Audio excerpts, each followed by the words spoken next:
What's up, everybody? How are you all doing? My name is Proper. Tonight I am joined with Visions and I hold shift. We got you the grand conclusion, the grand finals of the Tespa Collegiate 25 Schmeckel Invitational, and it's going to be a fantastic night because we got a little bit of a run back coming your way. As Tamu were able to decisively handle Carleton last night in their losers finals, and now they find themselves back here against Humber Esports. And we'll go ahead and let you know that both of these teams agreed to do it COD style, as my producer Marco was telling me. And I'm not going to lie, it sounds like we're going to get a fancy cup of coffee. But we're going to be doing it out of a best of 2, best of 5. So it's going to be a great time. Guys, I am so happy to see these two play again. I'm interested to see if it's going to be another hot 3-0 in Humber's favor, or if Tamu's going to be able to bounce on back and reset the bracket to give them a run for their money. There's no way we can figure this is going to be another 3-0. I mean, it's just so unpalatable to say that not only will Humber 3-0 Texas A&M the first time, but be able to come back the next day and do it again seems a bit of a stretch. But that said, if you were just to go off the most recent results from yesterday, Vision's Humber had their way with Texas A&M. All 5 players playing incredibly, none other than Stevie kind of leading the charge in an AR meta where they were running double ARs throughout the most of the maps that we were able to see, which definitely caught us a little bit off guard considering the fact that, again, 10 millimeters back in the mix for MP5 players. Yeah, and we have never seen Stevie play like that before, like at least I have not personally, from my experience seeing Humber through the squad and just seeing the Toronto scene. So the fact that he was able to do what he did, I think was pretty spectacular. But is Stevie going to be able to do that again? I think is really the big question. Did he just have a lights out day? Has he just drastically improved? I mean, there's a lot of questions I think that you could probably ask here for what we're going to get. But I mean, I don't think that you get the same Stevie here. It's so unlikely you get back-to-back performances like that. If you do, well, then maybe Humber will pull 3-0, but I agree. It's probably going to go to at least game 4. Yeah, we know that Stevie yesterday did drop 40-plus kills in their opening hardpoint. Now, we don't have the entirety of the maps for you all. But we do know that starting off on Hardpoint St. Petrograd, all players are lobbied up. They are loading in towards the game. So this is going to get underway pretty quickly. The only time we saw St. Petro in between these two was during Domination. Let's see how Hardpoint plays out. Indeed, it looks like we did get a little bit of a late addition as far as what the maps are going to look like. We'll have Gunrunner for the Search, Hackney for the Dom, Gunrunner for map 4 Hardpoint, and the Ramaza for map 5. So we'll see at least maybe a repeat here in some instances. We'll have, obviously, the Gunrunner maybe to look forward to in a couple of different varieties. But to get things started, it's going to be Humber Esports able to kind of get themselves to work onto this first hardpoint, and Tunes will make sure that they establish what was essentially a 3v4 for the opening hardpoint. Humber doesn't lose a gunfight, and they take the first 10+ seconds on P1. All right, do I take it back already, Shift? Are we seeing a 3-0? No, I'm just kidding. It's a great start for Humber here, man. An immediate flip on the first hit. Like, that's something that just about never happens. Yeah, you usually see the team that starts on bad side at least get the initial touch and usually collect the majority of time, which they have also done. But more importantly, of course, they get the flip, and now they set up for P2 right away, where you're going to have Loathing, one of the players that we felt like underperformed in this series. Needs to see if he can look to get some of that big highlight plays that he was getting during the regular season. It looks like the scrap time is going to be picked up for Texas A&M, and they're going to come out on top here in the Ram 7 now. Even going to be coming in towards Vic with Landon as he's going to open up with a 2-piece, and now we're going to start to play this rotation as 30 seconds come through for Texas A&M. Yeah, it's Haggy who's kind of forced this gun into the meta conversation. We'll see if Landon can help kind of give it a little bit of an argument in favor of it. D'Lo able to walk right through the main archway to get at least one kill. That'll leave this hill pretty open for contest. But as I say that, Tune's able to find a nice zoning Semtex. Stevie with 2. Again, he's just posted up top Billiards, and he'll find a third. Him and Tunes together, able to essentially lock things down. Tunes by the hotel, Stevie up top at Billiards, and we've got 30 seconds to fight for, in which Humber looked pretty resound in their defense. Yep, looking good here. Now they have to play for rotation. If Texas A&M don't close out a rotation here in towards the hazmat building, then this could really be off to a really bad start here within the first set of rotations for us in the hard points. But we'll see if they can do it. Big win for Cushpoint as he challenges on out, and that will combine for 2 right inside the hill. So scrap time is going to be secured. Look at the spawns here as well. One spawns back pool hall. This could be a big play here for Humber. If they win these rotational kills right now, those spawns might continue to happen back by the pool hall. We won't see any more of those spawns because the hardpoint doesn't have expiring, but they still get things in towards the back. A big gunfight needs to be won, and it's not. So Humber are going to be able to find a rotation here. It's just a matter of winning these gunfights inside the hill. Well, the timing of these spawn-ups were perfect for Humber. The second hardpoint was still active as Crozier and I believe Cushpoint both got blessed with spawns right in that little cubby, bottom left side of your map, right on the tram station close to P1. So they're able to get reinforcements to the backside of the hazmat building quickly, and with that, they will secure not just the hill, but also those very coveted spawns, as Figure will just exist on the hill for as long as possible. He'll be rewarded with one more kill from the side window, while the rest of his teammates are able to help him out from behind, but it's D'Lo able to work his way in. But again, he's the only player who's here for Texas A&M. This has been an absolutely atrocious 2-3 for the Aggies, as now they'll have to try to find a way to control the middle of the map and get some good time here on the 4th hill. Loathing just saved that rotation. Stevie found a kill moving in from P1, goes all the way through, ends up taking down one. And if Loathing doesn't find that kill before he gets in towards Pool Hall, then this could have even maybe been a potential rotation that Humber could have came out on top with. But they have to battle through, of course, coming from Hazmat all the way across the map towards Pool Hall. So this is just going to be a nice advantage for Texas A&M Maroon at the moment. We'll see if they can continue to lock down kills, but they're doing pretty well at the moment for us. And finally, a slip through comes in towards the back, where some yellow players are starting to move through this blue alley, where they have to still get themselves in towards the hill. So the first 30 seconds are going to come through for Texas A&M. This is some crucial time. Loathing with a double up front is going to secure things even more. And finally, we're going to see a bit of this defense from Texas A&M locking down a Hardpoint. Yeah, Loathing needed to find that double kill from the front door, as his teammates were still trying to work their way over to the backside of this billiards hall. But as they get themselves in, the problem is nobody was able to take control of that blue square. So the cross from P1 into this 4th hardpoint was relatively open and free. So Humber, they'll be able to contest a 1v1 for the scrap time, in which D'Lo is forced to reload. So he's just playing for the kill at this point, of which he gets. But still, we're looking at 105-80 for the score. Humber in control of the restaurant, at least for now. But the Aggies are literally all over the map at the moment. If they can come away with their 1v1 wins, they'll have the ability to surround this hill. Figure will only find 2 kills. It looks like the numbers should be good for the Aggies, as Figure can't stay alive long enough, and A&M will work their way in for a break. Important breaks coming through. That's what we did not see last time around, was, holding setups down. Showing at least exactly what they're able to do in P4 is a really good start in towards trying to lock down some of these effective trades, which they do once again here. D'Lo finds 2. Everybody else wins their one-on-one engagements, and they just about bait and switch perfectly. So Humber might have to look at just completely chalking this one up, look for a rotation play for some potential exits outside of the restaurant. But Cushpoint and Stevie, the ARs, continuing to light things up, both of them finding doubles, and they're even going to hit for this last remaining 10 seconds or so. Landon does find the first kill. Landon found the second, so they hit that for the last 10 seconds. It does not go their way, and this is still going to be a setup for the side of Humber. They have the favored rotation as long as they win these gunfights coming off of the exits here from P5. A bit of confusion here, though. I was going to say, no one's topside apartment, and you need someone up there. So as Stevie falls, A&M, even though they're on the outside looking in, they've got the ability to hit from the AR archway, the backside small room, and from the top. They should have some good zone of control here as they try to approach for this break. But the problem is the kills have not been necessarily all that convincing. Stevie nearly watches an Aggie slip right by him, but he's able to find the first and get a second before being taken down by a Semtech. So Humber, even though there was a bit of chaos in their initial setup, they're able to collect themselves nicely as they find the better part of the first 30 seconds. And no one's really together right now for Texas A&M. You can see them. Some of them want to hit towards the hill. One player looks at rotating right across, where he needs to slip in, and D'Lo is going to get cut down. Stevie once again, the big kill, 20 kills. Just moving in towards our second rotations in towards B2, where he might find 21. He finds D'Lo again. A beautiful shutdown by the Riverside, not letting any leaks in the defense here for the side of Humber Esports. They're looking strong. They're looking good, but it's still very much a close game. And if they can lock down a good majority of this time in towards P2, they can definitely look to build themselves up a nice cushion heading in towards P3.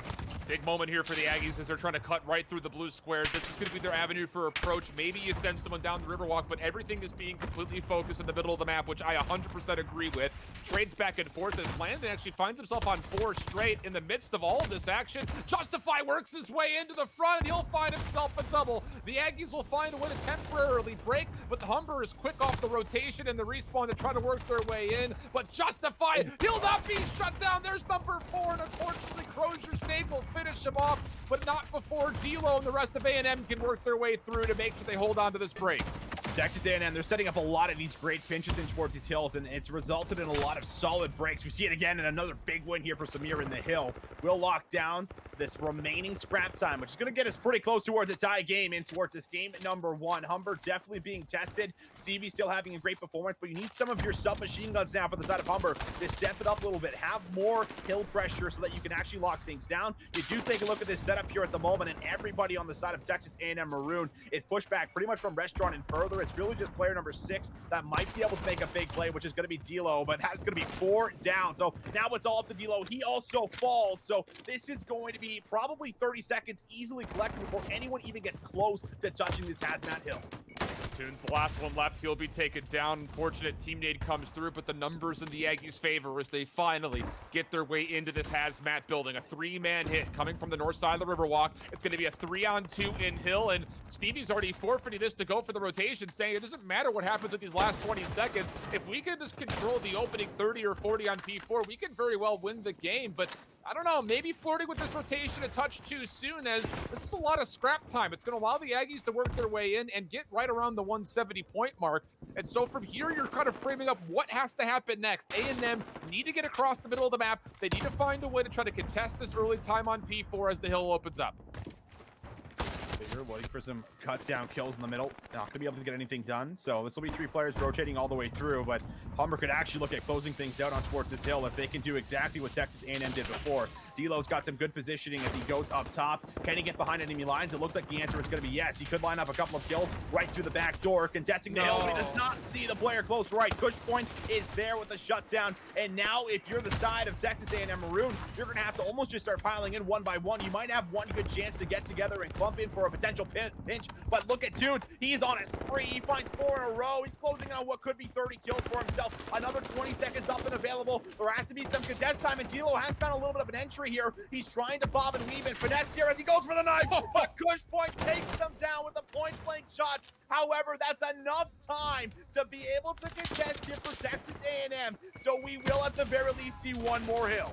Yeah, but again, we're in desperation mode here for A&M. You have to be perfect on the restaurant. A very difficult hill to do that, and the kills are not looking good as the kill feed lights up all yellow. The last one left alive is Justify and D'Lo. The reinforcements are trying to get there, but Figure's watching from the top door, but somehow Humber still haven't broken the hill. Landon works his way in. Justify is able to double up for a couple, and now all of a sudden, new life for A&M. 190, 239, and with 30 seconds left to play, Humber, you have to make a decision. How many numbers are we going to come in here and try to win the game versus giving up the rotation? They're sending everything, Austin, and they still have not fully won the hill. That's a big kill for Justify. How does he win that one on his TV? And you said it. They don't win the hill for this ground time. They still could look to pressure it with one more player here when Tunes does open up with 3. Tunes busts on through the door, and he opens things up wide. Can't win. He's going to call for a rotation. They can stack as many points and players on this as they want, but you can just simply move towards P1, Cush Point with 1 big kill, and now you have to make another heroic break here for the side of Texas A&M Maroon, or this will be map number 1 over towards Humber Esports. 4 more seconds need to be secured. A small contest. That's the win for Cush Point as he finds the second. Can Cush Point find 3? His teammate is there. There's still a contest on the hill. It's still back and forth. Texas Reinforcements are here. buying time. It's just Cush Point. He will find kill number 3 as he goes to the knife. He finds kill number 4. The knife is still lethal, but he can't get anything else done. D'Lo opens up with 2 more, and Texas A&M, they're still winning on gunfights, Allen, and they're still holding on. This is such a dangerous moment, though, because A&M are going to realize they're being pushed from the back, and the biggest problem is, yeah, you've existed this long, but how are you going to get to P2 here without making sure you lose off the old hill, and the kills are looking just too convincing. It's been a hell of an effort, but I think it comes to a conclusion here. One last push, though, for A&M. It's going to come right down the gut. Landon has been the catalyst for success so far. He's only able to find 1 kill. Justify, can you get there? No, he cannot. 250, 225. But you have to applaud A&M for the effort. Oh, I gotta take a deep breath after that one, man. That was wild. That was wild. I thought there was a chance. There was a small chance where Humber was struggling to close that one out. I mean, you go back to P4 there for us right before the restaurant, and I mean, we were seeing what was just needed to be another 10, 15 points that needed to be collected, and it was just barely secured as it went 2 more hills. Just some great contests coming in, and that was a crazy game that Humber almost slips up in, but they still managed to close things out. It's one of those things that we talk about it so often when we see games like this. When you build that much of a cushion, or you're that close to securing a game, especially on maps like Petro and Ramaza when it comes to the hardpoint, it gives you the luxury of making the decisions. Do we want to win the game here? we aren't really seeing a kill feed that says we can, so let's just play for the rotation. And you have to give a lot of credit to A&M for putting up that much of a contest, but the biggest problem was they weren't ever really able in that fifth hard point to fully take the hill back in those last 30 seconds. It was almost constantly going under contest. On the other side, though, yeah, if you're Humber, you probably should have been able to close that game out a touch sooner, but again, thankfully you had that big of a cushion as you went into that fourth, fifth, and then the first rotation again, just to make sure you could eventually close the game out of what would be that P2. But man, I'll tell you, this is a different Aggies team from yesterday, but it's still surprising to see them still drop the first map versus this Humber Esports squad.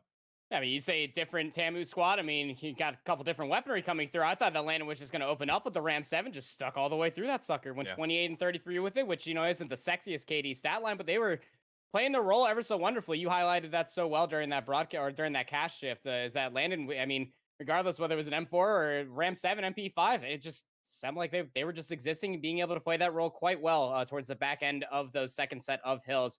But it's just one of those things, again, you said the winner's advantage, that cushion, is a little bit too strong. It is pretty cozy when you could just keep playing off of every single hard point. I think the double AR setup too, with Stevie and Cushpoint going big in a moment's notice through a lot of different hills, was a key point to a lot of success in those opening first sets of hills for Humber. But at the same point in time, Tamu, I mean, Alan, you hit this so well. This is looking like an entirely different squad. What stuck out mostly for you?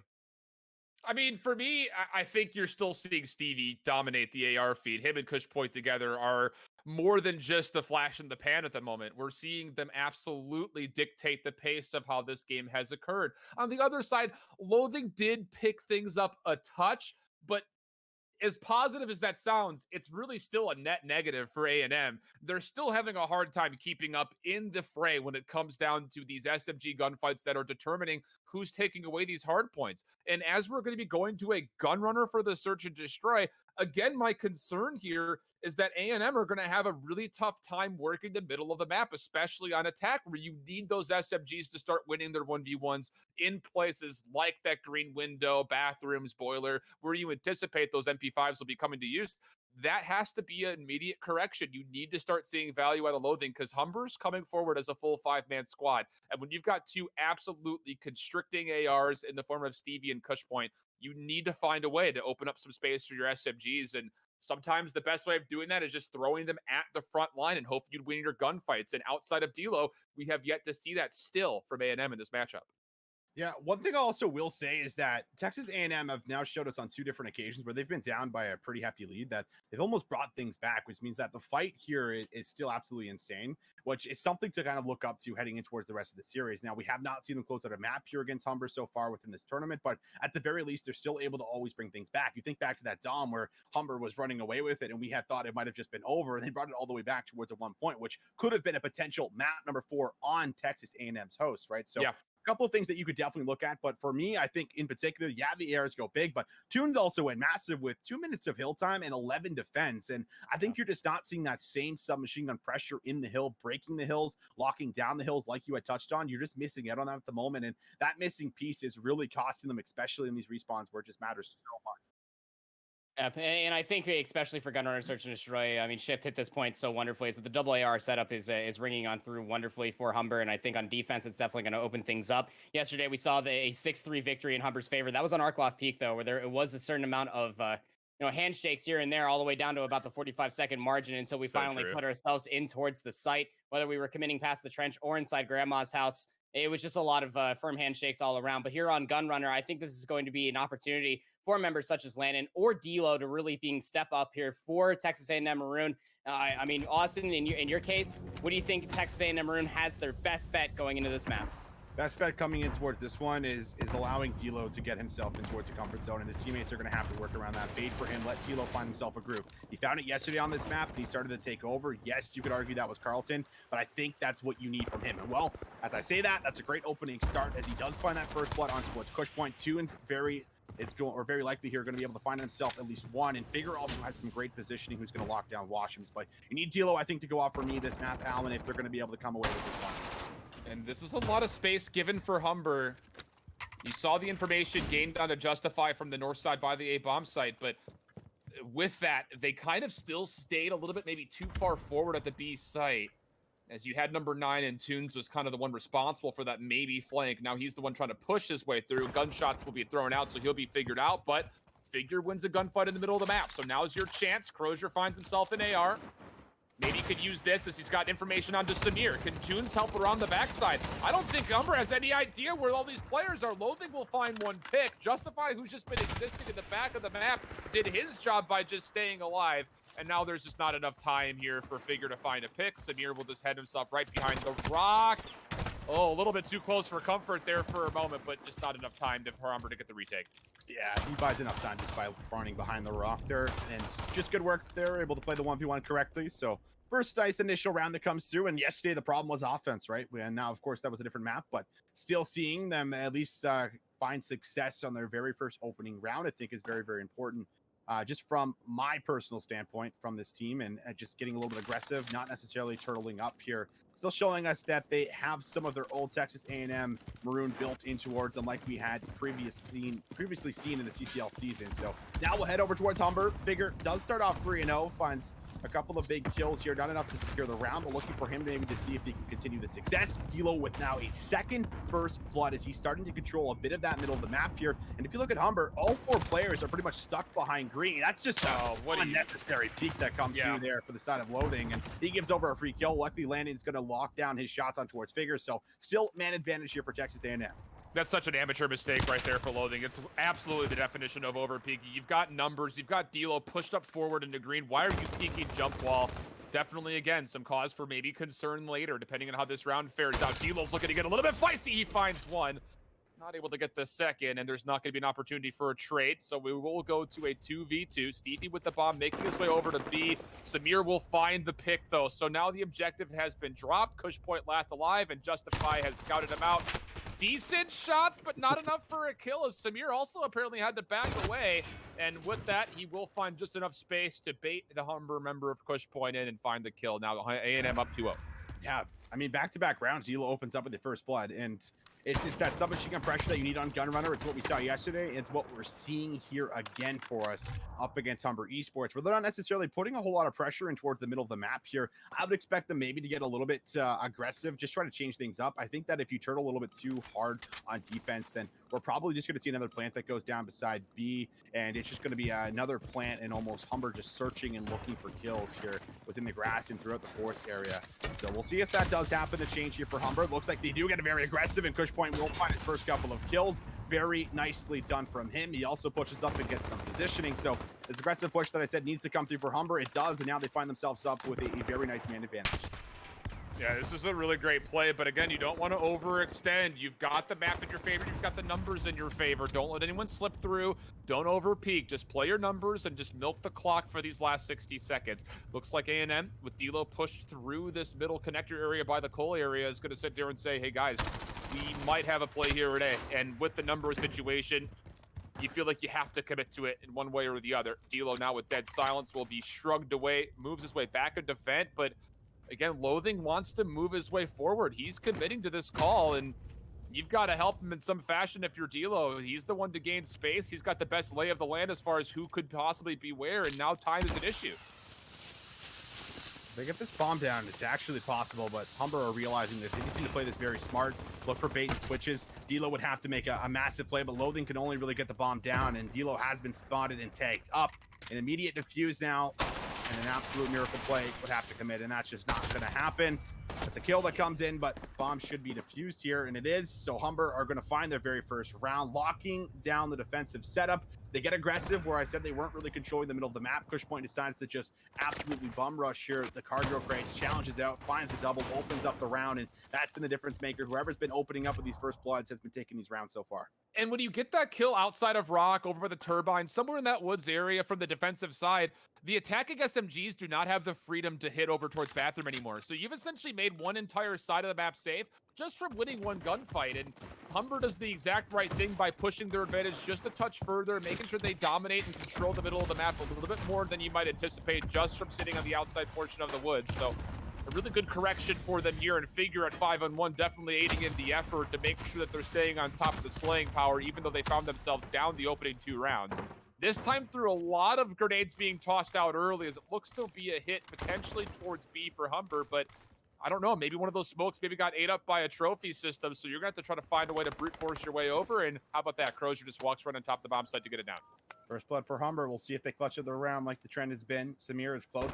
Could look to peek the bomb fast. Is going to go for the challenge right by the turbine. Can't win his gunfight, but a couple of Humber players are tagged up, so they have to back down or regen for a quick moment. Nice challenge comes out on the left, but it's not going to be enough as we see Cushpoint land a second, and that's going to secure the round. First Bloods are winning these rounds. Figure gets it this one, who's having a real hot start towards this map number 2, and Humber are going to respond here with back-to-back rounds themselves. And if you go back and watch just the final 10 seconds of that round, everything was 1v1 gun chows right there for A&M. Something that if you were going to be playing for the player on the flank, he's got to make the first move. It's just everyone's challenging at the same time, and it's just allowing Humber with the post-plant luxury to get themselves set up, just hold hardcore line of sights. We're going to have a natural advantage in those gunfights, and that's why these kills are turning up in favor of Humber so quickly. Nice little slide through here for D'Lo. He might have an opportunity at the Tunes, but oh boy, Tunes chows him and gets some good timing as D'Lo wasn't sure which way to look for a moment there, and the second guess was enough to allow Humber a third straight first blood in a row. Tunes finds now a second. Does get his teammates trade at the very least, as he's controlling all this water area. But with that kill going through, we'll be right back to even in a 3v3. Crozier with a quick peek out of washrooms. Goes for the second challenge, and Landon's going to deal with him pretty easily. And now Stevie also falls. Tunes is in a 1v2 as he finds the first one. We almost saw him clutch up a 1v4 yesterday. Can the man ice up here against Samir, against the AR? He spots him out. That's good time as the bomb does get planted. Not sure if the same information was gifted over. Tunes is hitting it hard with a sub. Oh, but the peak on the rock. No 1v2 situation. Big kill for Samir to be able to clutch up in his one. And that will bring us to a 3-2 lead here for Texas A&M. I guess part of me is wondering why Tunes doesn't immediately take the challenge once he saw him initially off the bomb site. It seemed like that was his best chance at the gunfight, considering that his dead silence was just about to expire. And the timing just barely in favor of A&M. If he gets caught that trophy mid-channel on dropping it down, that's surely a win for Tunes. But now we go into our 6th round. A&M able to keep things in their favor just barely. And this time defensively, a pretty heavy hit from the water ramp as you're going to have Loathing looking over the top, and it's a really well-placed nade. It's going to free up a lot of space as D'Lo hit a dead silence push right up to the green building. And now with some smoke in cover, he's going to have a slippery position where he can really foil all of this Humber attack. The sniper even comes out on defense, and this is going to make things real difficult to push up on towards B. This kill has to come through, and it doesn't. D'Lo with a big win on the Tunes. Now Stevie and Figure having himself a real good game. Is going to take down D'Lo for a trade, but you're still fighting back from what's a 2v5. Oh my God, if you're going to give kills like that, Stevie will take them. And well, what was once a 2v5 is now a 2v2. Stevie and Figure both having a heyday at the moment here, and there's still a good amount of time to work with, but they do have to retrieve the bomb from Tunes. Stevie looks like he's on a mission to do that. Figure might look to even back him up to play for a potential trade. If they can get the bomb, they have the choice of working between either bomb site. It looks like the call might be to move over towards A, where that cross is currently being watched for Loathing. He has a chance to potentially find one here on the cross. But he's giving up the angle maybe a little bit too much. Will he see one cross? He does. What's the reaction going to be for A&M? Do you immediately go for this challenge? It looks like the answer is going to be yes, and the shots are good enough, but not as the plant comes up through, and Humber will sneak another round away. Loathing's challenge just a touch too long. It was a 2v5, and Figure read the first, no problem. Gets a call out for the second and clutches up for Humber. I think that was just a prediction there from Figure. He read just about every single play of that entire round beautifully, man. Just that's a round that might just cost you the game. You know, we look at the scoreline, it brings us to 3-3. That should have been a round. I mean, that should have been a round. That should have went to Texas A&M here, and they should be up 4-2.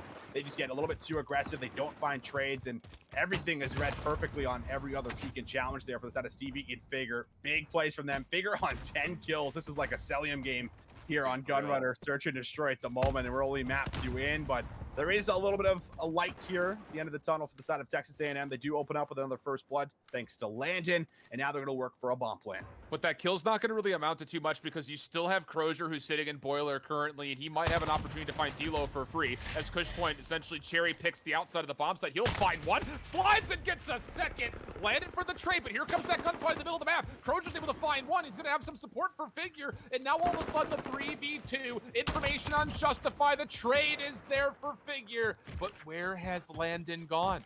Do they know that he slipped through? The timing of this actually could be incredible for Landon. He doesn't have dead silence yet, but has to check it. His sound cue will give him away, and there's the challenge. Humber again, bouncing back, being down after the first blood, but playing the map beautifully. Now all of a sudden up 4-3. 4-3. Man, oh man. Then this was a great opening for Texas A&M too. They went up the first couple of rounds. Since then, it seems like Humber has just adjusted beautifully here in this gun runner, and the pressure is on. We have not seen a single map go over towards Texas A&M in what is now the second best of 5 that they are playing here in the grand finals. You got to take the search if you're the side of Texas A&M for me. And what will they do here on the offense? What are they willing to try and change up to throw Humber off guard and maybe find that curveball that's going to allow them to be able to clutch up here? But it looks like a pretty defensive stance here throughout the map for the side of Texas A&M. Not looking to get too risky, and Humber are going to be able to work with a lot of mid-map pressure because of it. Yeah, but it just comes down to how much utility are you spending to get this mid-map control. So far, it sounds like almost every Semtex has been tossed out. So now as A&M are realizing the nade pressure has mostly been given up, here comes the 4-man hit through Cargo. The bomb does get down, but Landon finds first blood. You've also got him finding a second. D-Lo nearly able to find the third straight for A&M, but Tunes will put him down. The retake, though, has made its way forward. So for Humber, how good is your post-plant defense from afar? As you've got Figure sitting out by Turbine, you'll be able to tell Tunes if anyone's defusing or close to it at this point, but Tunes has given up his position, and now it's up to the Aggies to find the kills. Look at Figure spot here. Oh, he finds one, but there's still lots of time to work with. The trade comes in the back from Landon, so good work here from Texas A&M. They will be able to work out in this big, massive round. Bring us back to a tie game. 4-4 we go, Alan. As this one might even come down to a round 11 as we switch sides here once again. I mean, it's just been really good manipulation of the map for both teams at this point in the last couple of rounds specifically. Again, Humber they've known that A&M want to get aggressive in the middle of the map, and it's now costing them a lot of their early utility just to scout out that area around water ramp, bathrooms, front side of that cargo container for any push-throughs that are coming out. And I like that adjustment for A&M. Let them spend everything, and then we'll retake with utility of our own, and it helps when Landon finds the first 2 kills, of course. He's now 10-7, trying to keep pace with Figure at 13-3. And now for the Aggies' next attack. Looks like, once again, D-Lo mid-map, looking to open things up as he's going to be smoked through to get into the bathrooms. D-Lo goes down, though. Cushpoint opens up. The bomb might get planted. No one's looking to peek this just yet, but will Loathing be able to get away? Answer is no. Now down with a second player. There is a trade. Samir able to grab himself. Figure another big one onto Tunes, and now this round got a lot more winnable. As we'll see how this 3v3 looks to play out. Landon pushing up in towards green, has to make sure no one's going for the bomb. Stun checks things out, gets the information, knows they're not on the bomb, but Cushpoint's able to find himself one. And now it's really the stack inside of green. Landon lays down, finds Stevie. Now a 1v2. Cushpoint has to work through 2 kills, and he's got no real time to work with on the clock here. Looks like it's 1 kill that goes through, but there is not enough time to get to the bomb. So a 4v5 that's going to be won, or might actually even been a 3v5 that was actually won there for the side of Texas A&M. And they're going to bounce back with back-to-back rounds for themselves here once again and put themselves 1 round away from tying up the series. Yeah, another good round for A&M.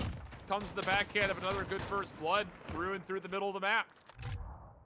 So we'll see how things occur. Pardon me, actually it was D-Lo who was first blooded, but the trades were immediately there to allow them the space to get up front. But for Humber, now you're forced to respond with at least 1 offense, if not 2, depending on how the round 11 would go if we get there as far as sides are concerned. And it looks like this will be a little bit more of a passive setup, really, for both teams. This Justify is going to bring the AX-50 to work. Figure has already found first blood. That was actually a peek over towards the Ace construction side. Wow. Okay, Justify gets the double zoom headshot on the Cushpoint, and we'll stay 4v4. Now the threat of the sniper rifle has been made clear for Humber. 12 kills now for Landon. It's almost the figure versus Landon show. Stevie this time around wins his gunfight.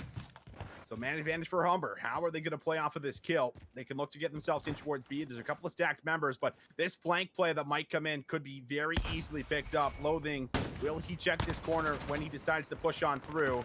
Does he get good timing? I think he does actually find a gunfight here over toward P3, but it's Stevie who wins one right inside of the B-bomb site. Loathing now moving and bobbing and weaving as he's in a 1v situation. He stands no chance, and well, we will see a round 11.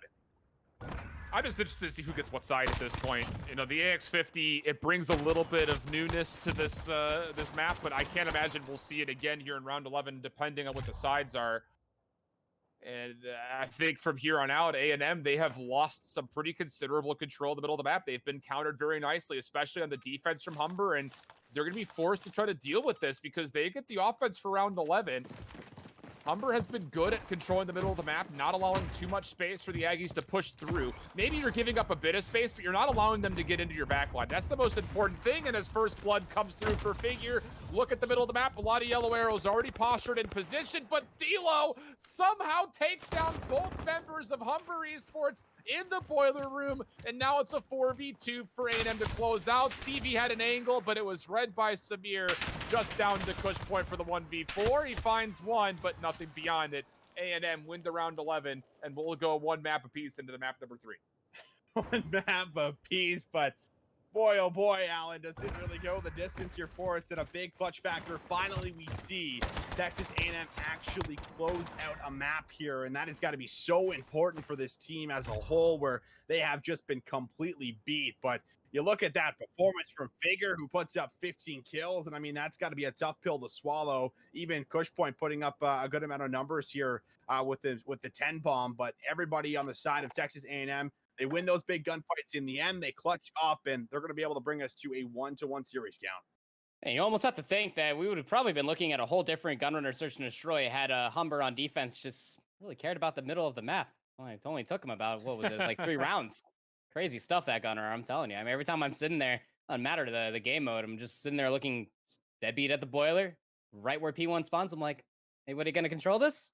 You're not? All right, well, that other team's probably going to win anyway, and that's typically how those rounds go. But I mean, Humber, it didn't necessarily matter when they were losing their numbers advantage, which is pretty impressive to me that they were always able to bounce on back. And Shift, you were talking a little bit about this too. The manipulation of the map was pretty good from both these teams. Yeah, it really was. And a lot of it came on the back end of numbers, but there was the one round where Humber was at a 4v5. They lose the first blood.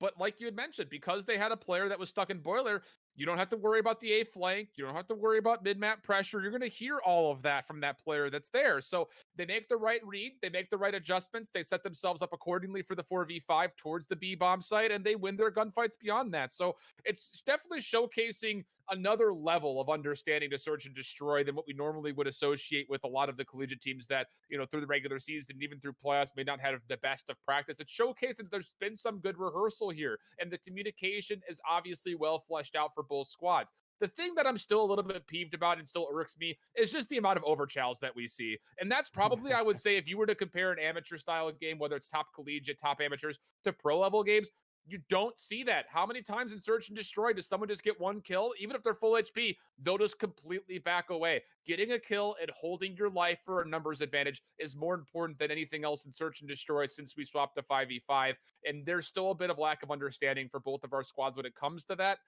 But those are things that you're hoping that if these guys stick together in some fashion for things like the LCQ or amateur finals, that they'll have kind of ironed or worked out and will be a topic of conversation for them in the future.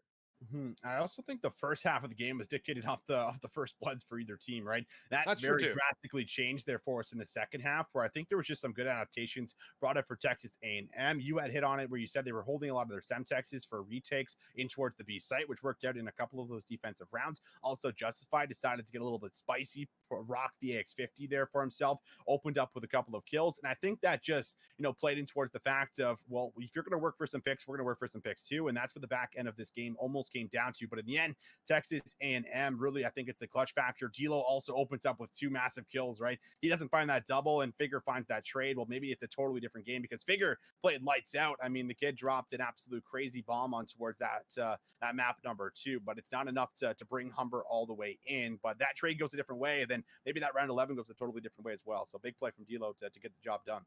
So now we look towards Domination. And yesterday, Domination on St. Petro, it was decided by a single map. This time, it's going to be on both y'all's favorite map of Hackney Yard. So it's definitely going to be interesting to see who's starting off on the favorite side, who's going to be able to manipulate, the office OE from either of these sides of the map. And I got to say, I almost got to give it that when you can see Humber controlling that A flag with their double AR setup, this could be really troublesome for Tamu just because of their, I wouldn't necessarily say an inept ability to control a double AR setup, but just how little they've been able to break.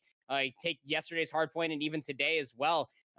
When you're going up against a double AR setup with Cushpoint and Stevie, when they're popping off like that, it's just so hard to be able to deal with it, especially when Figure is in such top-notch performance that we're seeing today. Things can definitely go a little bit more haywire for Texas A&M Maroon, but I mean, when you're talking about breaking through the middle of the map, top L control, whether from the C or A side of the map, that SMG presence can definitely be felt, and then you're looking towards D'Lo again to make those opening plays. The thing for me here, though, is for Humber, you're not going to be allowed to run double ARs for the entirety of this map. You can run it from the A flag, sure, but Right. if you're going to pull out double ARs from the C side of this map, you're going to be severely hindered when it comes to pushing across the map to try to flip those A flags, or even just getting double ARs inside that B warehouse is a bit more of a challenge from the C side than it is the A side, simply because you don't have the ability to play from scaffold or top AC. You essentially have to play top L window, and that's always under threat of somebody sitting mid-map. The only other place that you could possibly have someone is at the top side of office, but then again, you're leaving a number away from trying to flip that B warehouse. So it definitely is a bit of a hindrance. We saw Singularity in the early stages of the Challenger scene try to run double ARs in this map all the way through, and it didn't really work out for them on the C side. Obviously, a couple of things have changed since that point, which was like back in March and April. But beyond that, I still just hope that I see Humber pull out another SMG when, especially if they're on that C side of the map, because otherwise, I feel like A&M is just going to have much more mobility across the map. Yeah, I think they are going to have much more mobility. And, I mean, not to harp on any of the other sub players here on this roster, but I mean, someone else is going to have to help. There's some of these guys out at the very least. D'Lo is obviously someone that comes to mind at the very least. Landon's been holding his own and doing a great job here, but really, I think he needs someone to step up because this Humber squad is not the same Humber squad, like I've been saying this entire broadcast and yesterday, man, that we saw in the CCL, which means that They've been grinding. To figure out something Yeah. else. They've been grinded, man. They look good. They look absolutely good. And you need to be able to match that here. Will they be able to do it? I don't really know. And this very likely, I think, could be a Humber where they go up 2-1 here. Also, I think the others, it's just a side note in towards a lot of these respawns that I've been seeing is there's been a lot of really good opening breaks for the side of Humber. We saw it in map number 1 today where they found a beautiful break and they had an excellent read. Like, listen, we just flipped spawns on the very first hit, guys. We saw that a little bit yesterday as well off some of their first hits where it seems like they maybe talked and communicated out what they want to do on towards the map. And it's worked out here numerous times across these respawns, and I expect maybe there'd be an interesting one here if they are on the unfavored side heading in towards Hackney. And we know for sure that we will be seeing a fourth map here. That Hardpoint, again, if you missed it, will be on Gunrunner. And from the Texas A&M Maroon side, the Aggies have a bracket reset in front of them, too. They have to win 2 best-of-5s before they can win the better side of the 25,000 schmeckles that's on the line here for this Tespa Cup Invitational. But Domination Hackney Yard is on the horizon for us. And again, I'm just going to keep ringing this point is that, yesterday's St. Petrograd Domination was only won by 1 point. We're going to have to see how it all plays out, as it will be Humber starting off on the favorite side. It was won by 1 point, but for the better part of 8 of the 10 minutes, A&M was getting absolutely bodied on that Petro Dom. So we're hoping to come out with a little bit more fire here, as they will be starting from the C side, looking for an A-B setup immediately as Humber, but the kills really haven't been all that convincing here in the warehouse, and with that, A&M have said, all right, they're not going to get us off the rip here, let's try to move our way back forward, and would you look at that, the SMGs turn up for D'Lo and Justify as they find 3, and it will not just be a postponement of the A-B setup for Humber. A&M is threatening to get a CB hold of their own. And Cushpoint had a big chance to be able to really secure the warehouse here with that flank to the middle of the map. It just goes top L, gets the control, but the kills do not come through. So Texas A&M battling for this B flag at the moment, doing a good job. D'Lo enters right into the warehouse, opens up with a couple of quick kills. This will be a 3rd for him, and this is what you wanted. D'Lo here on form. D'Lo is on form. opens up with the other one. He is already 6 in 1. They're on a 4 spree, and Humber have now spawned and flipped out here. There's just up to 1 player, which will be shut down, and now it's going to be Texas A&M who get the early flip. Good news here for the Aggies. It's been mostly the SMGs, but really it's been mostly just D'Lo. Him and Justify, 10 kills. The rest of the team, 3. So someone needs to put a leash on these guys from Humber's standpoint. And how about this? D'Lo's going to try to wrap back around L, pinch up the B warehouse, see if he can make sure there's good control, and then likely look to make a move over towards the C flag. But a bit of a spawn flip here. Nobody from A&M were really worried about the OE all that much. And with that, Humber had off his spawns. They just essentially walked right back into the A flag and took it under their control. So maybe a touch too greedy was the mindset for A&M, as no one was anchoring the back. And that's a frustrating moment right there for Justify and D'Lo, who probably have to wonder, guys, what else do I have to do for us to hold an AB hold?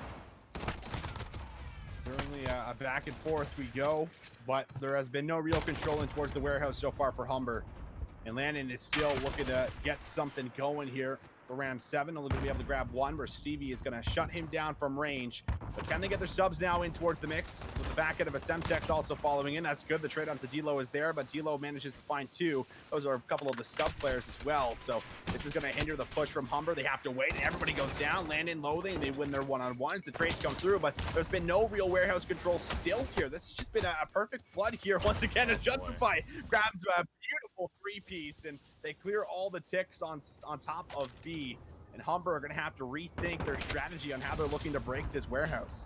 I mean, I don't really know how else to say this outside of the fact that, man, it's just literally been, it's like a Charles Dickens ripoff. It's not a tale of 2 cities. It's a tale of 2 subbies right now, as Justify and D'Lo are literally just doing everything, man. 11-5, 11-6, and the rest of their team are still struggling just to combine for double digits. I mean, it's been absolutely insane to see these 2 SMGs pop for as hard as they have, and now we're down to underneath 2 minutes. D'Lo's showing no signs of slowing up. Neither is Justify, as he finds 1 more outside the warehouse, and the B flag has been convincingly in favor of A&M this entire half.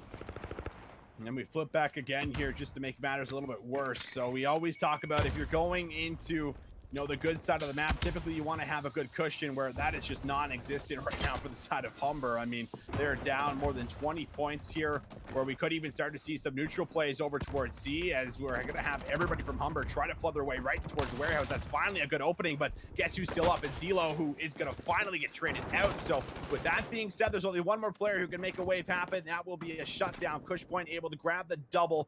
B should be secured here. We even see a push all the way from Tunes, who might be able to work for a neutral. He goes for the challenge, finds 1, finds 2. Big kills come through for Tunes at the C flag. And now this will be a big change up on towards the map. There's another 50 seconds that could play for, as we are going to see A and D here over towards Humber. But Alan, they're still from a pretty big deficit heading in towards this bad side of Hackney Yard. And we are just going to see them get as many points as they can. And hopefully they can hold on towards this 2-cap. Figures timing just a touch off-putting, as he was making the correct play by moving over to C, but he was a moment of hesitation where he wasn't sure if he should commit to it or not. Cushpoint kind of looking to take up where he left off, as he'll track back for 1 kill through the bottom side of L. Not a second. Justify looking for 1 more neutral or potential flip of the B flag, and goodness, if he wins that gunfight. I think that would have said more than we ever could about how this first half has gone. 13 seconds left, though. Looks like it should still be an AB hold for Humber throughout this. Maybe 1 more play for Crozier to grab a neutral here at the very tippy end. And it looks like that will be just about it. I don't believe he'll get enough progress to get the full capture. So for all intents and purposes, consider that A&M never really let control of the B flag go. Yeah, it sucks to go off the favorite side being down, but at least you're only down 8. Yeah, we're only down 8 here. I mean, it's not the worst case situation. I mean, we have been seeing, I feel like, more and more flips on Hackney Yard, a little bit more than usual based off at least my recent casting here on the map. So there's maybe a chance that Humber can open up with one of those big breaks that I've been really talking up based off of some of the respawns that we've seen. And this is a good chance to maybe do exactly one of those. We'll see if anything does happen to be thrown in for us on a little bit of a change up. Looks like pretty standard start. And that's the first kill that goes here. Verlander makes that a 2nd kill, so first hit not looking great whatsoever here for Humber, as this B flag should end up going over towards Texas A&M.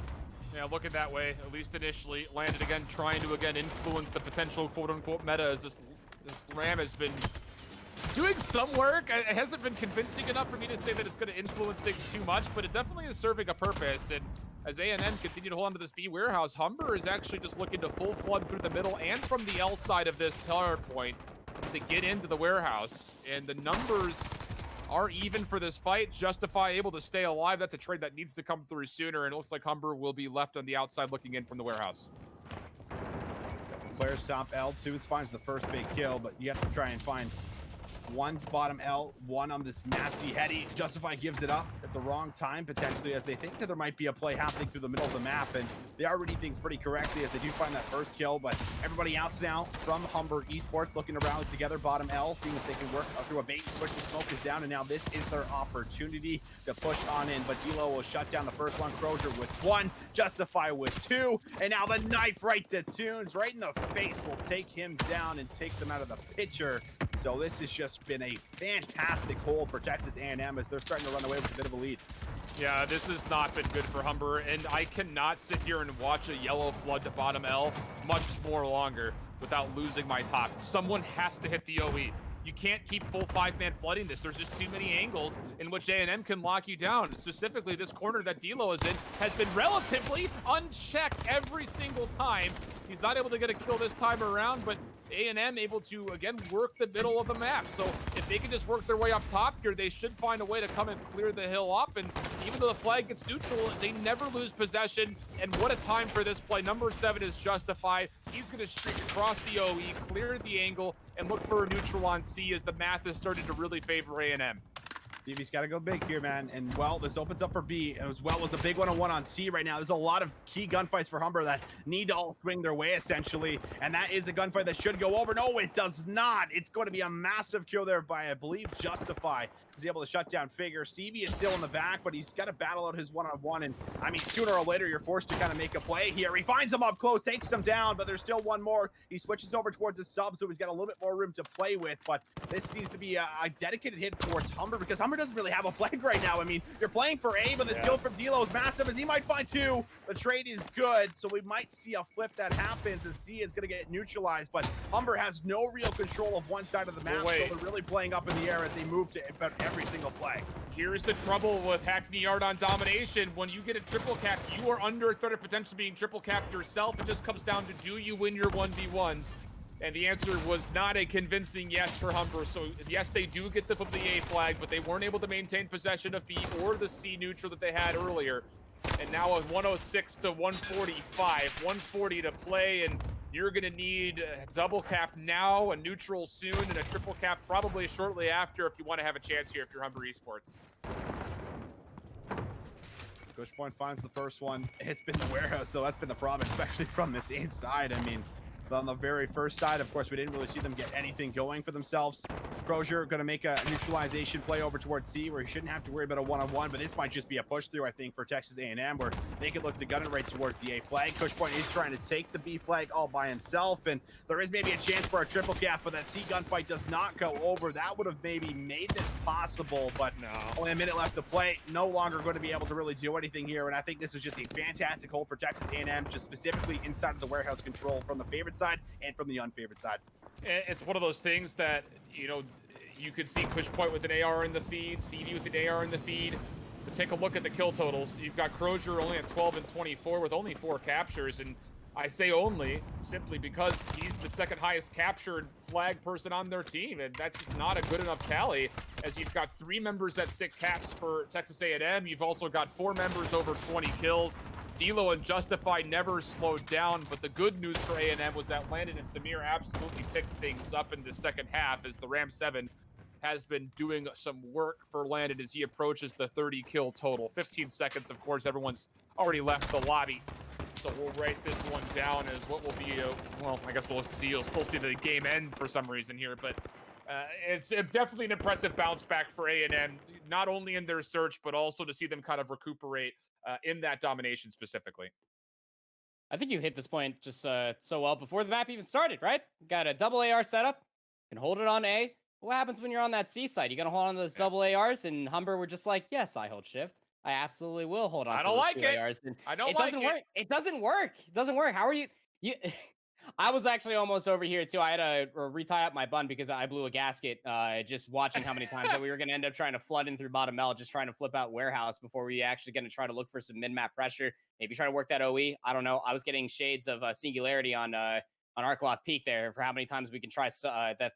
And honestly, if you don't know the definition of insanity, it's exactly that. It's exactly that. It was really tough to see. It was really tough to see. But now we find ourselves in a potential bracket reset where Texas A&M Maroon are looking to win out this next hardpoint on Gunrunner. And I'm not going to lie here, guys, it's starting to look pretty good. Visions, I'll throw it to you first here. I mean, when it comes down to SMG presence, if you can't take care of D-Lo and justify what we just saw in that first half, man, I mean, we're going to be going to another best of 5. I think you're right. I mean, it's very likely that we could. The only thing, that we did see is yesterday, this was the very first map of the set. And I think it was the back end of the ARs that really solidified it because there was a lot of sub players on Humber that did not have a good game. So it's very difficult, I think, to, again, drop 45 kills. We talked about it yesterday. How often do you see that? And then if anybody, how often do you see that from Stevie? But if he could do something miraculous like that again, then maybe that's their chance to be able to get themselves in towards a game 5. But I think you're absolutely right. The subs are doing exactly what they weren't doing yesterday, and that is just opening up with big kills, baiting and switching very effectively. It seems like the coordination is also a lot better here. The pinch timing, a lot of these things that are obviously very crucial for respawns here in both of these game modes within Modern Warfare are coming in right now at the perfect time for Texas A&M Maroon. Will they be able to do this here again, heading in towards map number 4? I think it's very likely. I mean, they got a couple of wins here. This is the first couple of losses that Humber have gotten, and now losing back-to-back the way that they did, I think this is a real good opportunity for Texas A&M to potentially force that second best of 5. Yeah, it's one of those things for me that Stevie, not only can he do that again, but does he have to do that again for Humber to get past Texas A&M to win this map? I mean, 40 plus kills as an AR and Gunrunner is not something you see often, let alone 2 nights in a row against the same opponent. So you figure there should be some adjustments here for A&M to kind of get themselves into a position where they don't allow Stevie to pop off like he did. I think a lot of it did come down to the fact that they weren't necessarily timing the rotations 100% correctly. A couple early rotations mixed in with a couple of late rotations as they were kind of going from 2 to 3 and then 3 to 4 again. So if they could polish up that middle portion of the map, and I say the middle of the map specifically because you have to have the control of things like boiler, bathrooms, and green if you want to make those rotations smooth. You need to make those timings occur at the exact right moment this time around for A&M. And I think if you just clean those up just a touch, yeah, I think we do see another best of 5 because I can't see a world where Stevie could go off for another 40 plus kills in this map mode combo. Yeah, and D-Lo is also in top form here too. So there's a lot of things you have to be cognizant of. Is that, well, if Stevie doesn't pop off for 40 and you can't hold on to the spawns like we saw yesterday in that opening hardpoint, things are going to get relatively haywire. And we also saw a lot of early break come through for Humber yesterday in that opening hardpoint as well, where they won 250 to 203. So I think when you're looking at it as a whole, I mean, I hate to sit here and already call it early, but I think that we're looking at a bracket reset pretty darn quickly here. But I mean, I'm not going to count Humber out of it quite yet. I mean, these young individuals have been absolutely grinding to it. GoTunes has a new pair of kicks that he's wearing right now too. He's in top-notch form, ready to show up for his college one last time. And I think that when you're dealing with a team that is able to pop off like we saw yesterday, they're going to fall back on towards their simple bread and butters and could end up seeing a very competitive Gunrunner hardpoint, and things could definitely be pushed towards the Search and Destroy Ramaza here. But if you can't put a leash on towards D-Lo and Justify, and I mean, I'm so not thrown into the mix too. I'm right there with you, Alan, that the Ram 7, although fun to watch, it's not finding the utmost amount of pressure, but it is working. If you can't lock down those 3 members of Texas A&M Maroon, I'm looking at CCL regular season. I'm looking at playoffs. It's exactly their win conditions time and time again. 100%. I think the one thing I will say, though, is Humber has looked pretty good and pretty strong within Hardpoint in particular. I think that's been off the back end of them finding a lot of breaks. And, I mean, you look at them yesterday, I think when they did end up closing out that corner, it came down to a lot of breaks by P5 of all places, right, where that doesn't typically happen. I think the only difference between yesterday and today is that Texas A&M are a lot more closer together, and they're holding hands a lot more in these situations where it does come down to close quarter gunfights, and they're 100% able to find agree. a lot more of these trades, right, which is very, very crucial for a map like Gunrunner where there is a lot of very close quarter kind of stacks, if you will, in towards the hard point, where you need to be able to have your subs constantly, almost not necessarily grabbing multi-kills, but at least finding effective trades there constantly when you're the team that's set up defensively in towards the hill, trying to get yourself a strong setup here. If Humber can do what they did yesterday, which was just busting open hills off the back end of individual plays, but also I think a lot of really smart moves and good rotation, sending one member across the map to be the route man. And I think they had a really good understanding of that, not only in that map, but also today when we saw them on St. Petrograd. There's a deep understanding from every single member to know and realize when they have to make that play, where I actually don't really think that every single member on the side of Texas A&M has really showed me that play from today. It's really just been, I think, a couple of really strong performances from, in particular, of course, D'Lo, who's been able to just absolutely pop off. But can everybody on Texas A&M still make those very important plays that we've seen from Humber? It's going to make the difference because obviously rotations are everything. This is the map that is most played out of any set within this game by far. So it's really going to come down to who's going to clutch up, essentially, who's going to execute. Definitely going to be interesting. And we'll go ahead and deal with this as the time comes. I know that Marco has a 2-camera setup, but we're actually going to be saying farewell to I Hold Shift. We'll make sure that his stream is in the utmost care. And I say that's just so unwillingly because it is me, Austin, and Marco that are in control of all of this too. And you know, Mr. J Pistachio can ban me as much as he wants in chat, but he can't ban me here. When I say that pineapple absolutely belongs on pizza, and I'm going to use Shift's platform to say that. So again, thank you, Shift, for giving us coverage through these opening 3 maps. And, you know, honestly, good luck on Instagram, friend. Thanks, man. If you want to gas me up, Nikki Glaser, I need to get her on, dude. Go over my Twitter. Send me the gas. Let Nikki notice me. She's my queen. Let me simp. And Mr. You know, I am a little upset. Mr. J Pistachio, the king of simps, did not gas me up on Twitter. And as much as I've enabled him, you like my gas? I do like your gas. Have fun, guys. My gas was good. All right, baby. Let's kick it off here. Bring it home. Humber looking to see if they can get us to a game number 5. On the other hand, Texas A&M looking to see if they can do a reset. And well, Finger's been pretty on point, I would say, the majority of this entire series. And he turns on D'Lo with a really big opening kill. So we will see Humber, of course, on the unfavored side, but they have a lot of really early control for us off the start here, Andy, where they knocked down about 4 kills. They've already netted themselves about 12 points. And now there's maybe a potential opening for Finger, but a good defensive hold here from Texas to find the trade to make sure there was no slip-ups just yet. That was about to be the biggest opportunity that Humber had presented themselves. They're actually getting a significant amount of time here on P1, but they're still looking for the break over towards those P2 spawns. It's always a 4 and then a 2 on trade in Texas's favor. These spawns have not broken up quite yet. You can see player number 0, that's Stevie. They're playing patiently over by the train cars, just waiting for a little bit of help.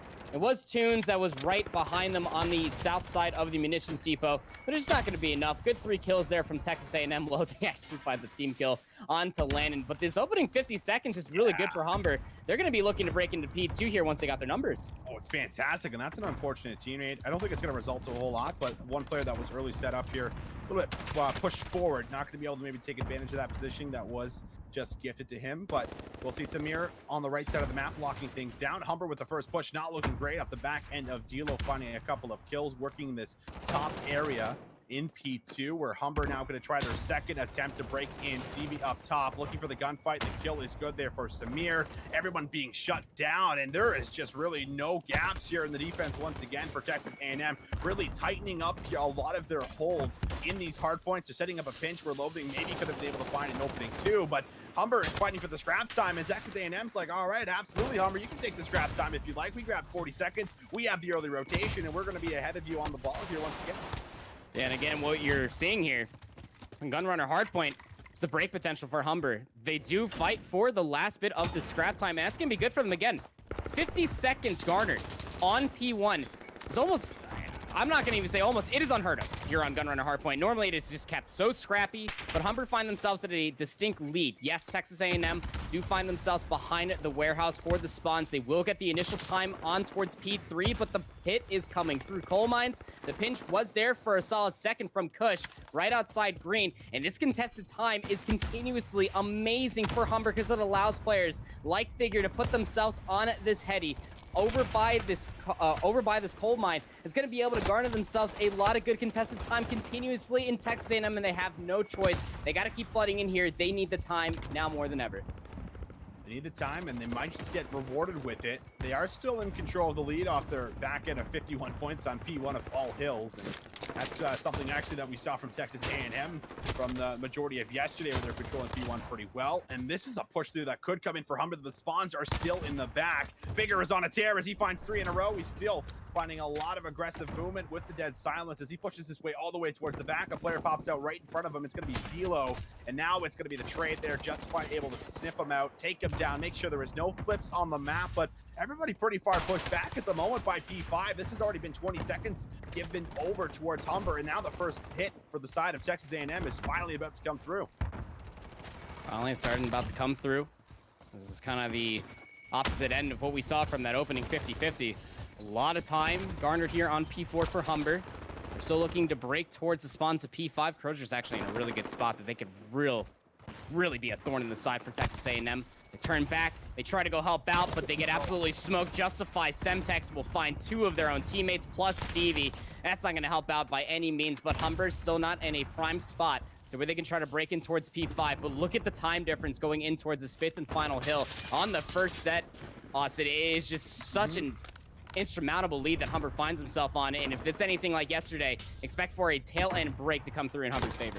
There's only one player sitting in the hill, and if Justify doesn't win that gunfight, that's an opening for Humber. If they can get themselves in and buy some time to come all the way around in the back, where that's what Humber's play is still going to have to be, and Justify is going to very wisely back down from that gunfight, but nonetheless still gets taken out. Tunes wins the gunfight onto Loathing in the back, so you now have one in the back of the hill. It's just a matter of cleaning up the kills inside the hill, and Samir is trying to shut that down, but D'Lo is the one that finds 3. Will be able to find kill number 17 for himself, where he's been a big stronghold for as far as locking down these hills so far across a lot of these hard points. Once again, he tries to be there. It's Justify's turn to go big. He will not be allowed to, but Texas A&M, again, they find themselves a lot of points, just very similar to how P2 went. So if they can continue at least contributing the most amount of points on these very important hills and rotating early like they've been doing as they get themselves across the map, have the favored side here leading in towards our PC rotation once again, they're still going to be on par to maybe bring things back slowly but surely, but they need to contest a lot more of that time. And, well, man, can't allow Tunes to do that to you either. Can't allow Tunes to do that. The kicks must be heating up. Tunes starting to feel himself. They are at 11-13, but these are very impactful kills. 4 spree now for this life. We go in towards the second set of kills. This lead is not getting any slimmer for Texas A&M. They got to keep this contested. Samir, great place with the Semtex, is able to find 2 plus D'Lo to take down Tunes. He's going to be able to keep this first hard point scrappy. These trades are still good for Texas A&M because they are holding on towards those P2 spawns. Much difference of what we were looking at from the opening set of hills. I mean, Texas A&M from here on out, I wouldn't necessarily say they have to play flawlessly, but they got to play pretty damn clean. And this is where things can definitely get scary for Humber. If they can find themselves more and more time of just breaking in towards these money hills, like you were saying, Austin, things are going to get real scary comes that coal mine hill. Gunfight in the hill 1 for Justify, finds Figure. And what is Humber going to do differently this time around to get themselves in towards P2? Last time, every single hit was not working out for them. Pushpoint has found an opening in towards the back, tries to turn and burn on Justify. And Justify actually combines for 2 in the back. So already this first push not looking great. And now it's really just a lot of stragglers here from Humber, where they're pushing in 1 by 1. You need to kind of slow your roll at the moment. Just wait for everyone to regroup, set up this second next hit, find the trade onto Justify just like this. But he takes down 2 before he ends up being dealt with. Loathing, last one in the hill, his teammates are just slaying everything around it, and this is looking like another beautiful hold on these very important rotations. This time around, there might not even be a hit for as far as grabbing the scrap time like we saw last time around. Loathing loses the gunfight, however, and now there's a chance to fight for the scrap time as well as Humber to play for this rotation. D'Lo up close and personal is going to be able to open up with a double, so the scrap time is going to be secured, and now Humber is going to have to find a very big 60 of their own to be able to get that cushion right back in their favor. These team Semtexes that are coming through from Texas A&M room, I feel like that we're past the 5 margin. That's just very unfortunate to see, but it may not matter really, because I mean Humber were still in control of the rotation. Figure finds themselves 2. Now we're looking for boiler room control, which is currently being held by Landon.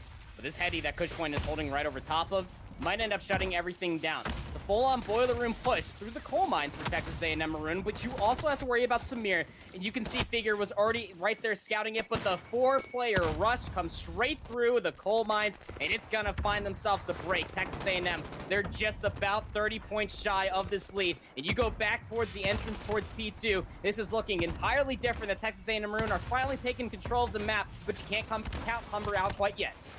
Can't count him out. Samir trying to fight for the scrap time here. It's coming down to the pistol. Him in a 1v1 as we see Hardpoint doing laps around the minecart. He's still not dead. He will be great, but I mean, that's a lot of contested time, at least for Humber, to make sure it doesn't go over freely. However, they have to deal with a couple of these players that are still fighting for P3, which means that the early rotation will be one for Texas A&M. Landon opens up with 3, but Cushpoint does find that big kill. Loathing's going to soak up the time in the cargo containers as Tunes finds a flank, finds 1, looks for 2. Massive kill for Tunes as he opens up the hill wide open. And now it's up to him to really solidify even more points as nobody is even close to being with him. It's really Tunes against the world right now as he's somehow still managing to stay alive. Everybody now with him once again. Tunes moves back in, finds 1, but it's a teammate of all things that ends up finding him. And now Texas A&M looking to soak up some time. But Tunes doesn't find that 2-piece unless they're wearing those new shoes. Very impressive stuff. But Texas A&M again, for Landon, you're looking at a 24-20 scoreline with the Ram 7. They're finding the value here, and it's a great setup for them too. They just play patiently, play rather coy, and they take down Crozier. Stevie and Tunes are right there to take down 2 themselves, but Justify's coming in from the side. And this is going to allow Texas A&M to remain in control because it's just one more player for Humber that is close enough towards the hill to where they can potentially try to fight for a few exit eliminations. They're set themselves up for P5. Texas A&M are just in a 5-point lead. Humber are looking to make this a big-time money hill to really run away with this. This is the first time Humber's been in control of a money hill on this map. And now we'll see if they can look to hold it and lock it down. There's a double hit coming in the very back of the map here from Texas A&M. Cushpoint's going to win out on that one. Tunes finds the second. And now Humber have a chance to actually close things out on the map. You can see everybody just holding their position right now for Texas A&M. They're waiting to get together to set up a coordinated hit, but this could very likely be their very last hit of the map here. This could be a closeout for Humber. This is Crozier with 2. Cushpoint finds 1 more as well. Now only another 10 points need to be secured. Desperation plays need to come in, and D-Lo finds 1 in the back as he can look to make waves. Can he break into the hill the same way he did in map? Away.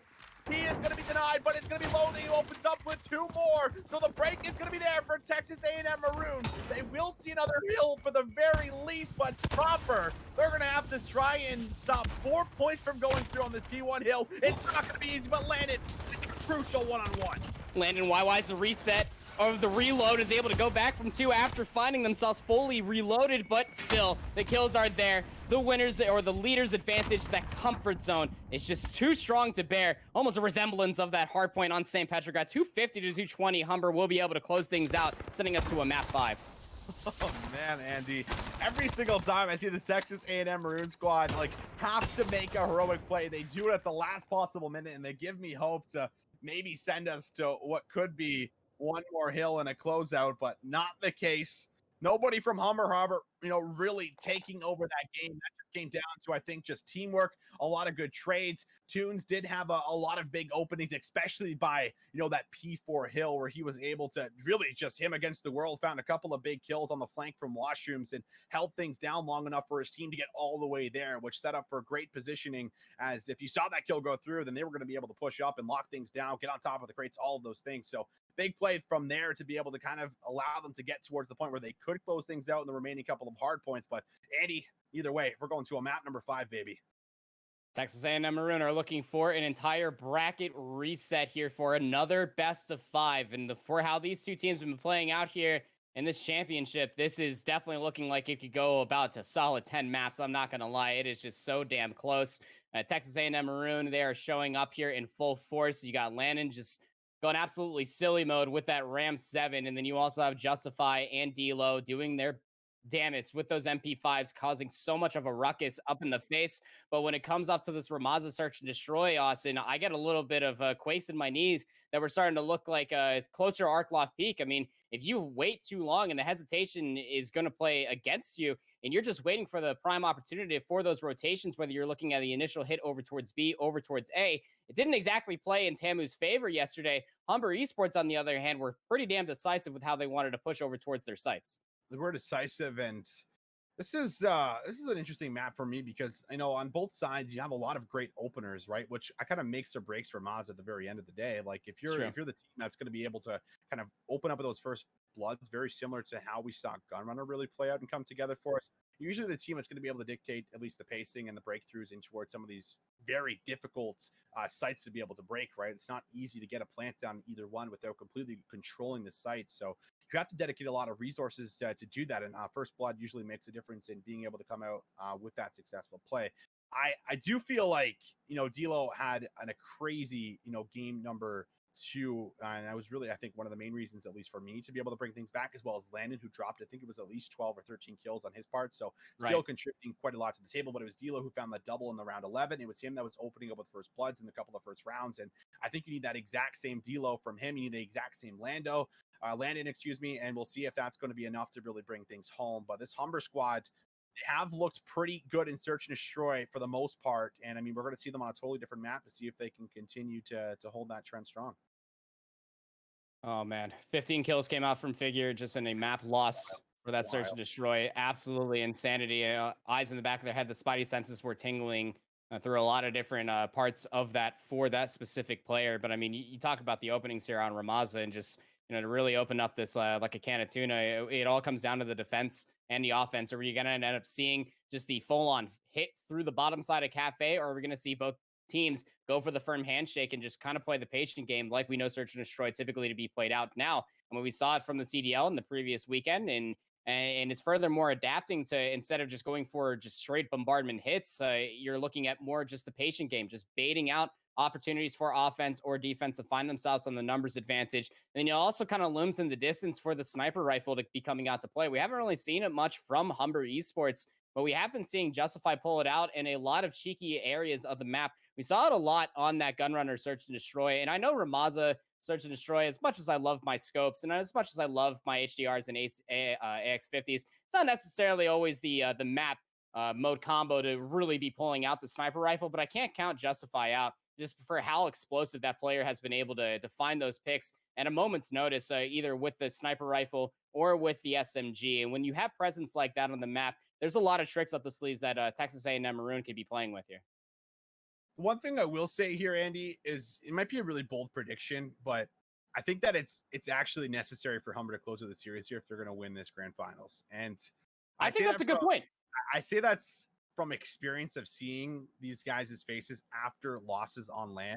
And I mean, when you see someone completely devastated and broken after a loss, and it's so hard to be able to regain in a lot of these situations where I think there's a lot of personalities, to say the least, on the squad that can get very tilted, especially if things do not go their way. And if they play a very sloppy Search and Destroy here in this game number 5, I think that's probably worst case scenario heading in towards the second set of the best of 5. Not saying that they can't regain, because I think that there is at least, the one grace you could look at is Toons is really good at keeping vibes in the squad. He's very good at constantly talking things. Listen, guys, he'll call people out. He said he'll just, let you know, like I've seen it like on stream where it's like, you guys need to start talking right now. Like we need to talk about our next play. Like, what are we doing next? And you really need that player that's going to be able to kind of keep everyone in check, if you will, which is also the captain of the squad here for Humber as well. So, I mean, it kind of fits perfectly. I really think he's taken the role on well, but not saying that everyone will necessarily be able to regain, especially after a tough loss. So if Texas A&M Maroon, I think, close with this map number 5, I think they're going to be able to take the next set here. So this is, in my mind, a must win for Humber if they're going to actually come out with a win here in the Tespa Grand Finals. I think that's a very fair point, because I mean there's a big likely scenario that the bracket does get reset here for the Aggies, and we go into another best of 5. Yeah. What are the vibes going to really be like? New shoes and all. You could have a passion talk just as good as the birthday boy Stents, but at the end of the day, when you're not necessary, yeah, right. Happy birthday, Stents, if you're watching. But still, nevertheless, I mean, you got to really bounce back against this Texas A&M Maroon squad. And you got players like Landon, and you have players like D'Lo that are used to playing so much COD at such a high level throughout it all. I mean, you saw what D'Lo's able to do through the Challengers run in recent weeks, winning out a championship themselves. There's a lot of pressure, not only in the game, but just the mental fortitude for these teams to be able to fight back as we load in towards Ramaza. It will be Humber on offense first. Offense first. This will be also a host for Humber, which I'm sure they're really happy about. Figure finds one up close. This was the man that dropped a crazy 14 bomb, but another teammate. The teammates have just been all over the place right now for Texas A&M. They really have. Especially coming off that last hard point where, I mean, Justify, I think, was probably counted for the majority of them, I think, this time around. Not the start that you want to be able to have. Humber now in a 4v2 situation. Dilo looks for a peek from top window in the middle of the map, but this should, for the most part, be a pretty easy read, I think, for Humber as they're looking to try and get this bomb down. Loathing tries to get a flank. Stevie reads it beautifully. And now, of all people, Dilo, who has 1 kill, needs to find the full ace if he's going to pull off a miracle here in this 1v4. It would certainly be a miracle here. Some Dilo. It's not even going to invest that silence. Just going to burst right through the door. We'll find Stevie. 1 step closer now. This would actually be a 1v5 as they've already found the only 2 kills. Information. They try to poke through the door. Cushpoint is just poked right over top of the S&D site. We'll put that round to bed, and Humber will put themselves on the board first here. An offensive round win, nevertheless, something very different than what we saw yesterday on the Arklov Peak, but the Gunrunner was a little different earlier today. The search and destroy in between these 2 teams. A lot of good offense opportunities as we see Humber able to do just that. Take the site by storm and put themselves in prime spots to be able to shut down members from the Aggies as they try to go for the retake. Now for Texas A&M Maroon, as you go over towards the offense, again, it was only Dilo that found kills, so this is what I was mostly worried about when you're talking about Humber versus Texas A&M. You have a lot of members that take this game pretty damn seriously, and they're going to be diving in towards this A-site strategy pretty early. They do have Justify over towards Cafe, looking to make some noise. Could be a little pump fake, but Cushpoint up in top third of construction could shut this all down if they come their way. Oh, this is unfortunate timing. Could have been able to take that gunfight to Samir. Does catch one. He fires shots, though, so now his position has been given away top 3. But no kills have went through in the round, so there's no control for Texas A&M, and the pressure is definitely on them to be able to make something happen, but they don't even want to kill. They're actually just going to drop the rock nonetheless, and they do find Cushpoint, who was the top 3 player. Humber having to go for a retake for the majority part here from their spawn. Could look to set up a pinch if player number 5 does work a kill, but Stevie gets taken down from the back, and now it's a 3v5 that you have to try and bust on through with, checking every single floor. Gotta check literally every single nook and cranny, and it's not going to necessarily matter. Texas A&M, second that you couldn't shut down that push. Very unfortunate. That's COD timing at its finest. Talk about just COD things. How about that stun just, it doesn't go through the door.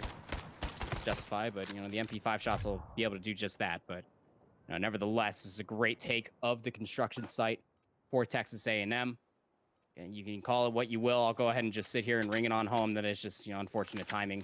Not shut down that push. Just backing up too quickly there for Cushpoint. As we go over towards a round number 3.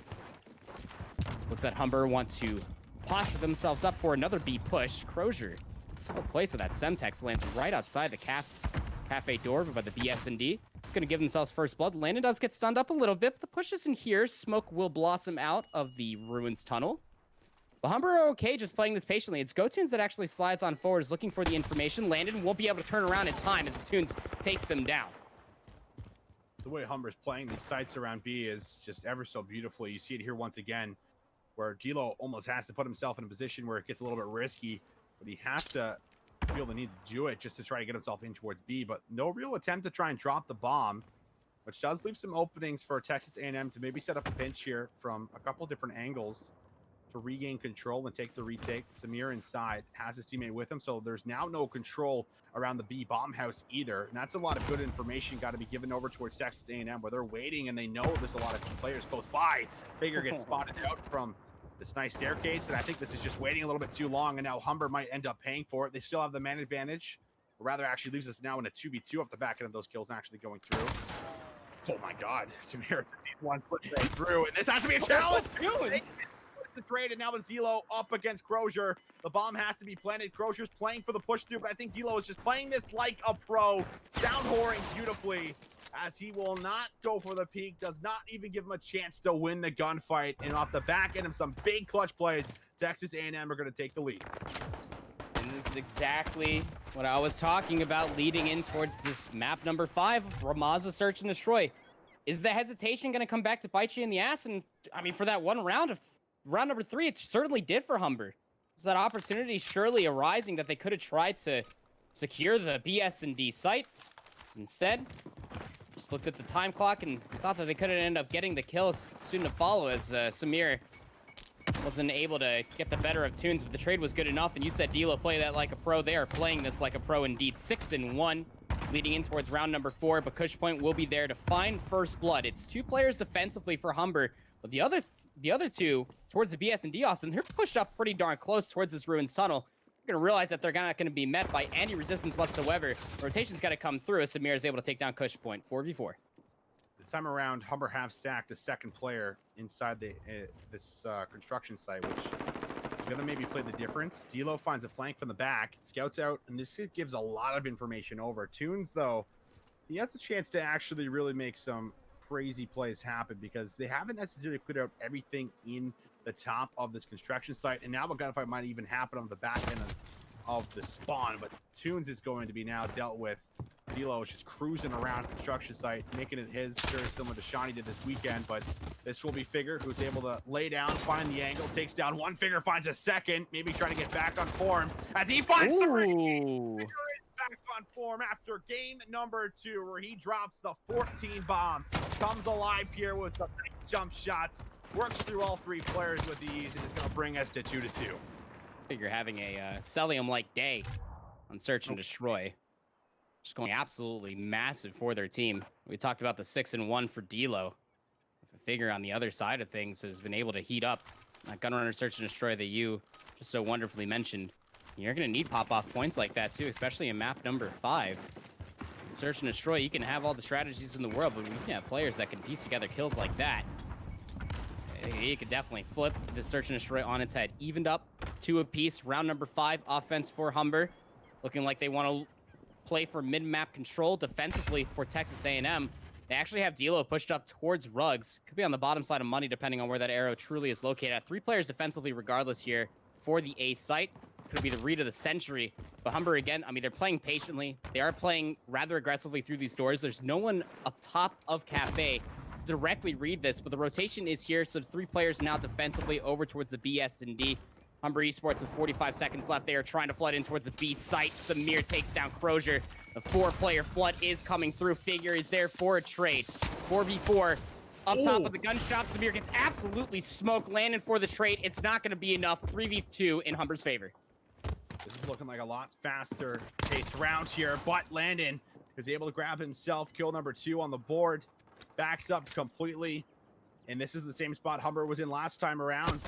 And this has to be a kill for Tunes, and it is. So now there's a chance to try and get the bomb down, but Loathing, I mean, they must have heard this. Peek on towards the door, and they might even look to hit things out completely. Though the rotation right towards A, but is there time to get the bomb down? This might actually have to be a gunfight win. I don't think Tunes is going to get there. Actually, he might have just barely got here in time. It doesn't matter, as it will be a kill. But man, Andy, that was a little too close for comfort for sure. Listen, if their brows aren't sweating, mine was in that exact situation. But Tunes with the no-all. As soon as you start going for this rotation in a 2v odd situation, immediately posture yourself up outside of Cafe because you know the rotation was going to be there. Plus, they heard the gunshots from the top side of window. So that was just a great read overall. I would definitely love to play that back potentially to see if Cushpoint actually was able to stick the plant. You can definitely tell from Loathing's POV that they were not trusting whether or not that bomb was going to be able to get planted or not. 7-3 for Tunes showing up here in this map number 5. Talking about the leader and the captain here for Humber is going big for their team versus Texas A&M Maroon for Dilo is also at 7-3. Opening trades are there. Dilo, well-placed frag grenade is cooked up to a T right into Tunes' lap. Now 2v1 trade. Texas A&M, they have control of construction. DB, though, he's the one that's up top.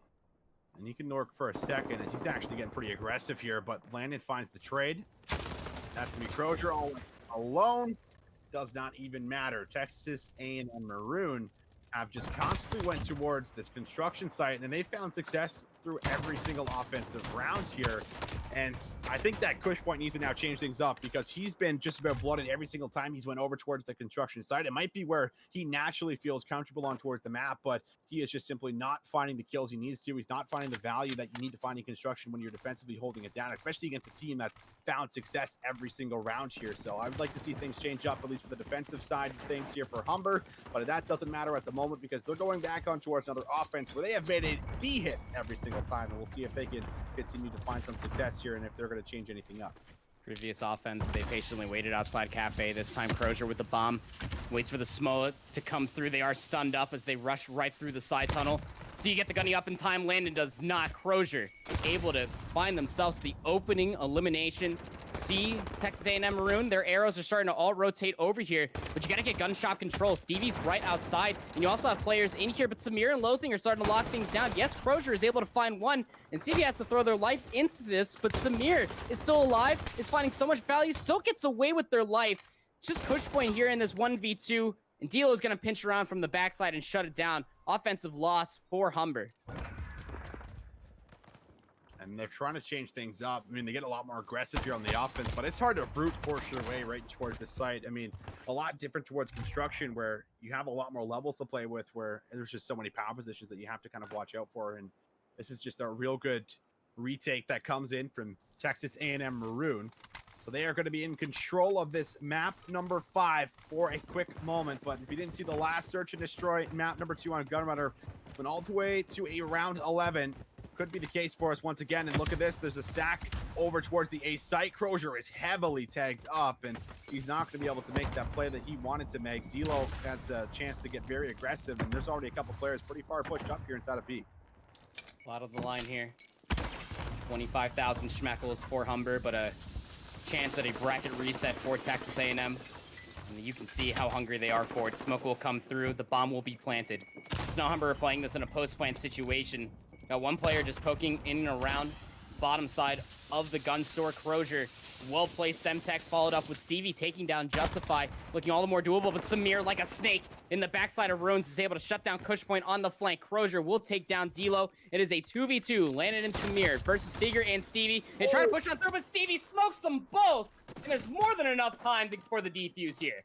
Oh, I think there was miscommunication there on how Texas A&M wanted to play that out. I mean, I don't think there's ever a situation where Samir came back right behind his teammate in that spot where you're just funneling at a corridor where you know where they are. So it's just so easy for Humber to be able to set up in a numerous different positions here. And I mean, even if this kill does come through, that trade should be fairly easily secured. But Humber with a beautiful retake in a situation that I actually thought was going to be a clean round on offense for Texas A&M. That's the first time that they have lost an offense on this map. They try to change things up over towards the other bomb site here at B. They find no success. And now offense here for Humber. They have attacked B every single time. And I think there might be a stack here for the side of Texas A&M, assuming there could be a change up. But I like that Humber's trying to stick towards their guns here. I think they found the most success while moving towards the middle of the map. And we'll see if they can actually get themselves inside of B and get control of the B house. That's been the biggest problem. They haven't got a whole lot of control around the B house, Andy. And when you don't have control of it, there's just so many question marks on whether these opposing members might just be trying to find the retake from.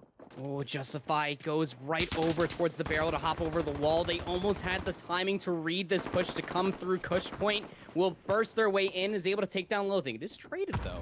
Justify is able to take down Crozier, but you're still looking at construction control here as Stevie's also able to take down one. D'Lo going up top. Almost thought that was a Merc foregrip for how fast that hipfire kill came through, but it's not. Texas A&M Maroon are starting to stuff this push over towards the A site. The bomb has been dropped inside Z stairs, but I don't think D'Lo actually saw this. You still have Humber in the construction site, but Figure is in a really good spot to be able to shut down this push. D'Lo's going to try to work their way through the backside. Is the trade going to come through? Not enough time. 22 seconds left to play. The bomb's going to get retrieved by Stevie. 2v2. D'Lo actually doubles all the way back towards the B site. They did not read that the bomb got dropped, and Stevie's going to be able to get this plant for free after Figure takes down Samir. 1v2. D'Lo tries to read the rotation. Not going to be correct. He does have dead silence here very, very soon. 35 seconds to play with. He's already 12-5. If there's one player that could get a miraculous 1v2 happen, it's going to be D'Lo. Looks to make the approach from the very back here, running out of time. So he's going to have to get a lot more aggressive here very quickly. And the setup here from Humber might be able to play for an effective trade. Right on the staircase, D'Lo inching up closer and closer, but there it is. Humber not going to fumble that one, and they're going to come through with back-to-back rounds, Andy, and they are 1 round away for crowning themselves champions. Championship point here. Just a standard setup as it's come to be after you get the plant on the construction S&D site. Have one player laying prone, looking up the stairs, the other player just on the railing like a cat, just balancing just so wonderfully. Looking down, just waiting for the push to come through. Great push and great comeback on that round. That was absolutely manic for Humber to be able to turn that back, and you can probably thank D'Lo for that, as they were unable to read that the bomb was dropped after they found the opening kill on the Z stairs. Now Texas A&M, they have to win the next two to reset the bracket. It looks like a B push. D'Lo has already worked their way inside the gun shop. No dead silence, but they find the timing to take down Figure for first blood. Another player right below them for the challenge won't come through. Immediately checks the stairs. Crozier's going to tag them up. D'Lo for the re-challenge is going to be good for their second. They're at 14-6 here, Austin. The kills are starting to ring on through. It's a 1-for-2 trade. Tunes finds 2 himself, though, and now we're right back to a 3v3. Trying to one-up, of all people, D'Lo, but he finds an opening. Cushpoint gets the kill before he drops. 2v2. D'Lo still alive, and he invests the dead silence. As we'll see, 20 seconds left. Tunes finds the last one. It's all to D'Lo. Can he save the game? It's a 1v2. The bomb's being defused. Semtex is out. Stevie might have to get off the bomb. He finds the kill. D'Lo slips behind enemy lines as he goes up the staircase here. 16 kills for him. And Can now check the bomb. doesn't have enough time to get this. D'Lo finds the 1v2 and sends us to around 11. D'Lo fighting 4 in this round, found a very aggressive challenge through the staircase leading to Cafe. Burst their way right in towards the second floor of Gun Shop to open things up. My God, D'Lo is in top form today. That is just absolutely insane. We were talking about how Figure was going absolutely Cellium mode, but how about D'Lo? I believe that they're, what, up at 17 kills at this point? Yeah, 17-6. What the hell got into this young individual? This is just absolutely insane. But Humber, they find themselves on offense. This is where they found the most success here on Ramaz's Search and Destroy. But this is not necessarily the push that has garnered them a lot of success. There are 3 members here defensively for Texas A&M over by the BS&D, and I like that Crozier backed off from the side tunnel, joined their mates over by the cafe. Play this patiently. Wait for the information. Cushpoint's in a really prime spot to try to check this site, but they're not going to find any information. Nades will be coming through over top. No one losing their life, not quite yet. Making a lot of noise, and you gotta be careful because who's the snake right outside money? It is D'Lo. They can shut this down single-handedly. Played in that position last time, and Humber did not know about it. He has a chance to find 1, maybe 2 kills. He will find the first one, gives his position away. Will Humber turn and find the trade? Oh, big kill from Crozier! That was so massive. Brings us to a 4v4, but you're running out of time, and Humber, they're feeling pressure to make a play. Stevie's opting into challenging up top here. Stevie wins the gunfight, and Loathing gives away his position. Now he's gonna push on forward. The gunfight from Loathing. Oh my God! Oh, Stevie!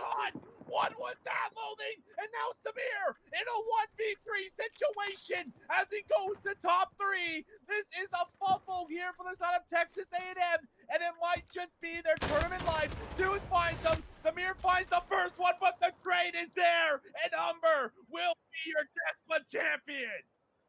Absolute insanity ensuing in those last 4 rounds, Austin. I cannot believe Loathing cannot find that kill. Stevie was just so nimble with that M4, was just absolutely flying around the map, drops 12 kills, 18-7 for D'Lo. It didn't matter. In the Gunrunner Search and Destroy round 11, you had Figure dropping 15 at that point. It didn't matter. That is just absolutely crazy. Congratulations to Humber. Fighting back, they beat Tamu yesterday 3-0. They win here in 5 today. Austin, they have worked so hard for this, and damn well do they deserve it. Oh my God, Proper. I love Call of Duty, man. It's the moments like that that is just like you hear J-Pros in your ear, and you're just like, COD is freaking life, man. That, woohoo! Thank you, John. J Prospate. Oh my God, dude. Dude, like, honestly, I'm trying to just like gather my thoughts from that, Andy, because my hands have been on my head for the last 2 minutes, but I'm just looking back on a particular gunfight that Crozier wins, right? Like, if Crozier doesn't find that trade, I think Humber lose that round 11 100%. Like, you just get pinched inside of construction. You don't have enough time to be able to work for a bomb plan. Yeah. And it just, I mean, all people, it's D'Lo still alive. So, I mean, that would have been another kill on the board for him. He might have been able to break 20 kills. And D'Lo's playing like 3 men there on Ramaza. Like, yeah.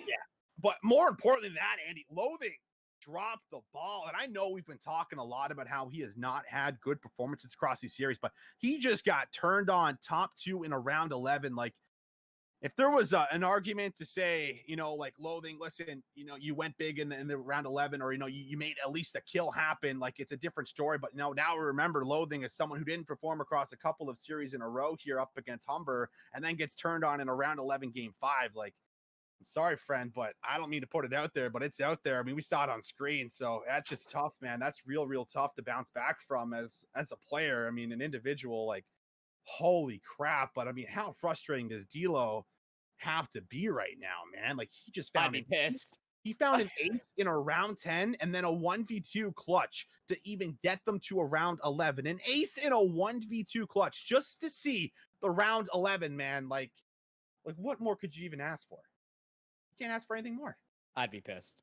I'd be on the Scuff website looking for a new controller right now. Like, I wouldn't know what to do. I mean, like, D'Lo goes absolutely Super Saiyan God mode and doesn't necessarily matter when you got to go up against, I guess, the destruction god of Beerus. That was Humber at the end of the day. They were able to just to pull themselves back from the utmost depths. And again, I mean, I think that it just comes down to those final 2 points. And I hate to sound like a broken record here on these final thoughts, but I mean, if Crozier doesn't find that trade, and it was a true 1v1, keep in mind that D'Lo was not tagged up after finding that opening kill. Nope. We would be looking at a bracket reset here 100%. I would hate to fully guarantee that, but I mean, still, nevertheless, I think that it's still one of those things that you have to be looking at, just like the sheer grit. We talked about, wiping the brow, heading in here. You got to talk about the passion talks, the leader for GoTunes, the one last hurrah coming through, just absolutely fortitude up for Humber College. And they just were able to show up and they knocked it out of the park. Man, like, what a crazy story it is for Humber, though, right? Like, I mean, you go through CCL playoffs where, there was obviously a lot of talk about not a whole lot of seriousness being taken here across the entire team. There was maybe no moments where we're like, oh yeah, like I think that if they get back towards, this point, like they're going to be able to take down someone like Texas A&M Maroon. And I mean, now we see ourselves in towards, a totally different league where they have now made that story come true, where it's like, okay, they beat Texas A&M Maroon 3-0. It's like Humber's here to play. We're, the champions from the last season here back on point, where everything is looking to be on form. And then it just comes down to a best of 5 series where we go the literal distance, Andy. Like, you just couldn't ask for a better series. You couldn't ask for a better story. And I mean, the feelings here across all the Humber boys here must just be absolutely insane. I would definitely be popping off. I mean, at that point, all the energy had to have gone through the pop off. So, we'll be Humber taking the better part of the prize pool here today. Tamu, they tried their damnedest, but I mean, all that practice that Humber were able to put in towards this tournament to make this run, it absolutely paid off. They looked in tournament form. You had Figure popping off today. You had Stevie popping off yesterday. And then you also had just GoTunes, all 5 members actually, just for Humber Esports at a moment's notice. They had their brighter spots today and combined with yesterday through winners finals, leading in towards this grand finals. You can look at the map set one more time and how we got here. So it was a 250 to 225 for the first hard point on St. Petro. Was damn near answered back in a 250 to 220 on that gun runner. But, Texas A&M Maroon on around 11 on that gun runner search and destroy, and a 167, 141. A clear-cut blowout, in my opinion, in that opening second half. Domination hack yard. They just could not keep up at that point as the ARs just started ringing on truer and truer through those last 2 maps. Austin, final thoughts from you? Final thoughts.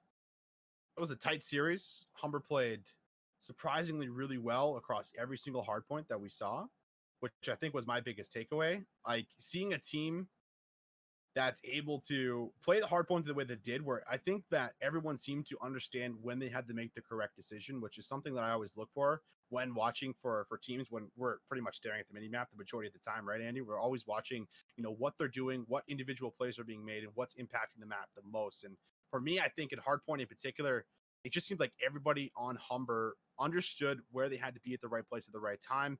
And it also was just really, really fascinating to see how they're able to set up a lot of their pinches, a lot of their breaks. So the hard point, I think, is really what won them this entire tournament, I would say here, at least across the winners final and the grand final for sure. They looked definitely lights out in it. And then the search and destroy, I mean, you could argue that the map number 2 could have went over if things just go a tad bit different. But when it came down to, clutch time, it seemed like everybody had the ice. Nobody really had the nerves taking over. You still saw, a very big shot call that was made to try to get themselves in towards construction. And again, that kill from Crozier is, I think, what solidifies the win here in this first best of 5. But my final thoughts here, Andy, Humber, real deal. They're a crazy squad. And I think Marco just tweeted it out, but looking like a dynasty here, maybe for the Humber boys. Whether or not they stay together, I don't think that's going to be the case heading in towards next year. But I mean, man, like just incredible performance here up against a team that is so highly rated.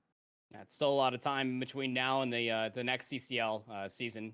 Very unfortunate. And get your Pepe hands in chat, but still, nevertheless, definitely want to check out the CCL Discord for all of the all the shit talk that goes through, and for everything else that happens in between. It's a very fun time, and I can speak on behalf of I Hold Shift that we had a fantastic time. Giving you coverage for these final few matches, and even the ones that happen in weeks difference of each other. Still don't understand why that's a thing, but it happened, and we were happy to give you the coverage as much as possible. From Marco on the back end for giving us the production and driving the Codcaster has been a fantastic time here with Visions. I Hold Shift. My name has been Proper, but until next time, I hope you all keep holding it down. Later. Bye-bye.